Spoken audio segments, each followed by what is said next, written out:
The Street. By H.P. Lovecraft. There be those who say that things and places have souls, and there be those who say they have not. I dare not say, myself, but I will tell of the street.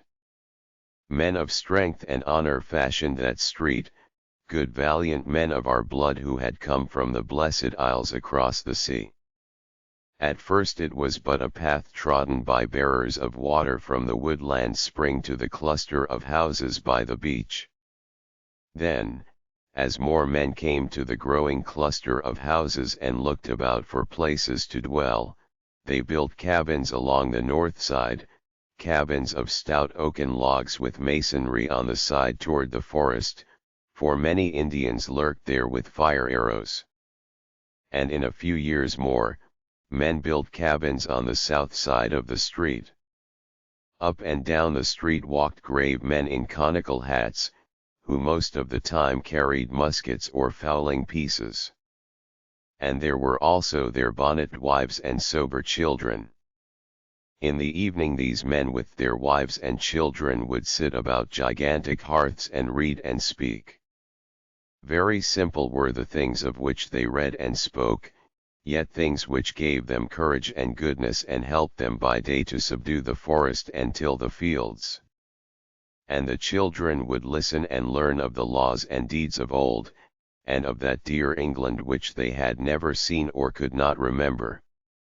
There was war, and thereafter no more Indians troubled the street. The men, busy with labor, waxed prosperous and as happy as they knew how to be. And the children grew up comfortable, and more families came from the motherland to dwell on the street. And the children's children, and the newcomers' children, grew up. The town was now a city, and one by one the cabins gave place to houses simple, beautiful houses of brick and wood, with stone steps and iron railings and fan lights over the doors. No flimsy creations were these houses, for they were made to serve many a generation. Within there were carven mantels and graceful stairs, and sensible, pleasing furniture, china, and silver, brought from the motherland.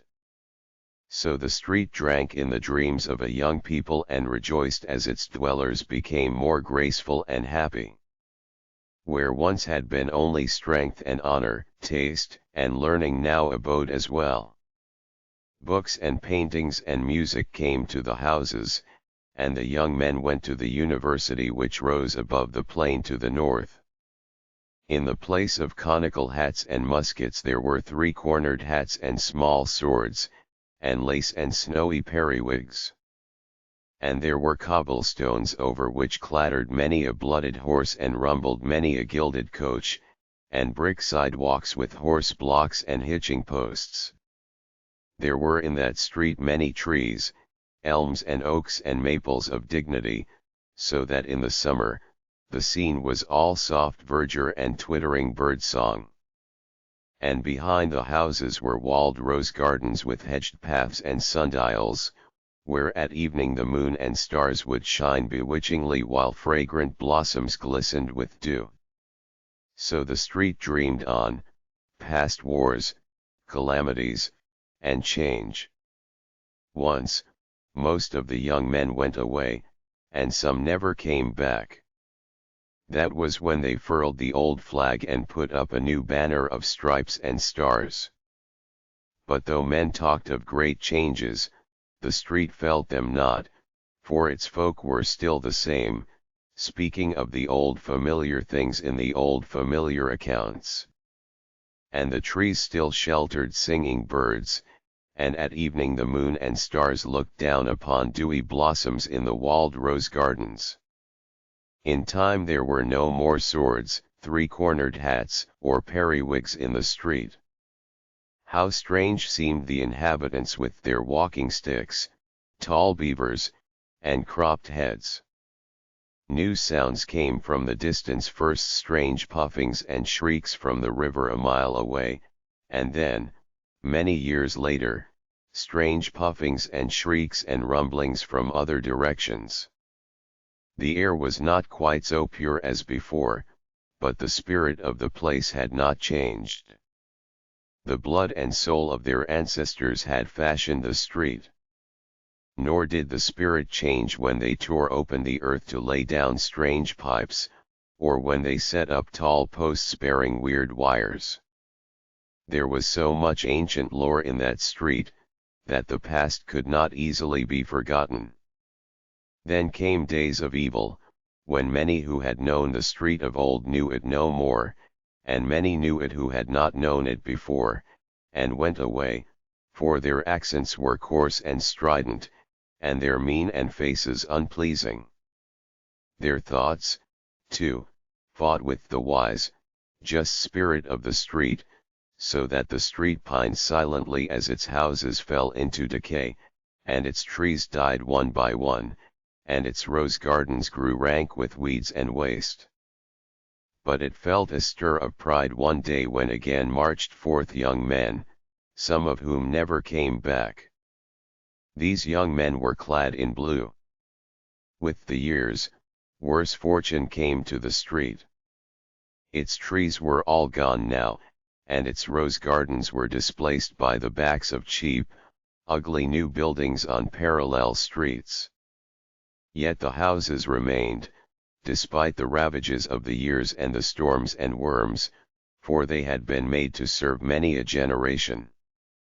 New kinds of faces appeared in the street, swarthy, sinister faces with furtive eyes and odd features, whose owners spoke unfamiliar words and placed signs in known and unknown characters upon most of the musty houses. Push carts crowded the gutters. A sordid, undefinable stench settled over the place, and the ancient spirit slept. Great excitement once came to the street. War and revolution were raging across the seas, a dynasty had collapsed, and its degenerate subjects were flocking with dubious intent to the western land. Many of these took lodgings in the battered houses that had once known the songs of birds and the scent of roses.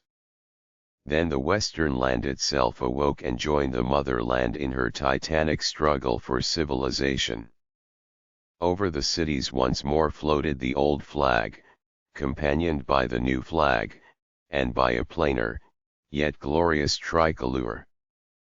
But not many flags floated over the street, for therein brooded only fear and hatred and ignorance.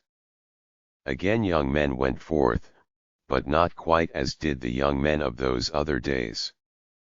Something was lacking. And the sons of those young men of other days, who did indeed go forth in olive drab with the true spirit of their ancestors, went from distant places and knew not the street and its ancient spirit. Over the seas there was a great victory, and in triumph most of the young men returned. Those who had lacked something lacked it no longer, yet did fear and hatred and ignorance still brood over the street, for many had stayed behind, and many strangers had come from distant places to the ancient houses. And the young men who had returned dwelt there no longer. Swarthy and sinister were most of the strangers, yet among them one might find a few faces like those who fashioned the street and molded its spirit. Like and yet unlike, for there was in the eyes of all a weird, unhealthy glitter as of greed, ambition, vindictiveness, or misguided zeal. Unrest and treason were abroad amongst an evil few who plotted to strike the western land its death blow, that they might mount to power over its ruins, even as assassins had mounted in that unhappy, frozen land from whence most of them had come. And the heart of that plotting was in the street, whose crumbling houses teemed with alien makers of discord and echoed with the plans and speeches of those who yearned for the appointed day of blood, flame, and crime. Of the various odd assemblages in the street, the law said much but could prove little. With great diligence did men of hidden badges linger and listen about such places as Petrovich's Bakery, the squalid Rivkin School of Modern Economics, the Circle Social Club, and the Liberty Cafe. There congregated sinister men in great numbers, yet always was their speech guarded or in a foreign tongue. And still the old houses stood, with their forgotten lore of nobler, departed centuries, of sturdy colonial tenants and dewy rose gardens in the moonlight. Sometimes a lone poet or traveler would come to view them, and would try to picture them in their vanished glory, yet of such travelers and poets there were not many. The rumor now spread widely that these houses contained the leaders of a vast band of terrorists, who on a designated day were to launch an orgy of slaughter for the extermination of America and of all the fine old traditions which the street had loved. Handbills and papers fluttered about filthy gutters, handbills and papers printed in many tongues and in many characters, yet all bearing messages of crime and rebellion. In these writings the people were urged to tear down the laws and virtues that our fathers had exalted, to stamp out the soul of the old America, the soul that was bequeathed through 1,500 years of Anglo-Saxon freedom, justice, and moderation. It was said that the swart men who dwelt in the street and congregated in its rotting edifices were the brains of a hideous revolution, that at their word of command many millions of brainless, besotted beasts would stretch forth their noisome talons from the slums of 1,000 cities, burning, slaying, and destroying till the land of our fathers should be no more. All this was said and repeated, and many looked forward in dread to the 4th day of July, about which the strange writings hinted much, yet could nothing be found to place the guilt. None could tell just whose arrest might cut off the damnable plotting at its source. Many times came bands of blue-coated police to search the shaky houses, though at last they ceased to come, for they too had grown tired of law and order, and had abandoned all the city to its fate. Then men in olive drab came, bearing muskets, till it seemed as if in its sad sleep the street must have some haunting dreams of those other days, when musket-bearing men in conical hats walked along it from the woodland spring to the cluster of houses by the beach. Yet could no act be performed to check the impending cataclysm, for the swart, sinister men were old in cunning. So the street slept uneasily on, till one night there gathered in Petrovich's bakery, and the Rifkin School of Modern Economics, and the Circle Social Club, and Liberty Cafe, and in other places as well, vast hordes of men whose eyes were big with horrible triumph and expectation. Over hidden wires strange messages traveled, and much was said of still stranger messages yet to travel, but most of this was not guessed till afterward, when the western land was safe from the peril. The men in olive drab could not tell what was happening, or what they ought to do, for the swart, sinister men were skilled in subtlety and concealment. And yet the men in olive drab will always remember that night, and will speak of the street as they tell of it to their grandchildren, for many of them were sent there toward morning on a mission unlike that which they had expected.